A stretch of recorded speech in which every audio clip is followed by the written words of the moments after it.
আজ গন্তব্য ছিল কৃষ্ণনগর দেবপল্লী নৃসিংহদেবের মন্দির। বলা হয় নৃসিংহদেব হিরণ্যকশিপুকে বধ করে এখানে এসেছিলেন।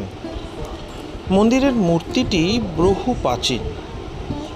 এও বলা হয় মন্দিরের মূর্তিটি নাকি কেউ বানাননি, এটি নিজেই আত্মপ্রকাশ করেছে এবং সেই সত্যযুগ থেকে উনি এখানে পূজিত হন। এ ঘটনা নিয়ে বিশ্বাস ও যুক্তির লড়াই কিন্তু এখনও চলে। তবে মন্দিরে দর্শনার্থীদের দেখে মনে হয় যে বিশ্বাস যুক্তিতর্কের অনেক ঊর্ধ্বে উঠে গেছে। এই মন্দিরে পৌঁছতে হলে ট্রেন ধরে সোজা চলে যেতে হবে নদিয়া জেলার সদর শহর কৃষ্ণনগরে।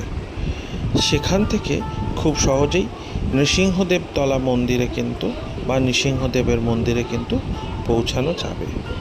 এবং একটা জিনিস আপনারা বা তোমরা সবাই মাথায় রেখো, এখানে কিন্তু সকাল 10:30 থেকেই পুজো শুরু হয়।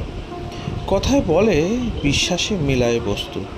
দেখুন, এই যে সমস্ত ঢিল বাঁধা আছে, সবাই সবার মতো কিন্তু নিজের মানত করে নিজের প্রিয়জনের উন্নতির জন্য কিন্তু এখানে ঢিল বেঁধে রেখে গেছেন।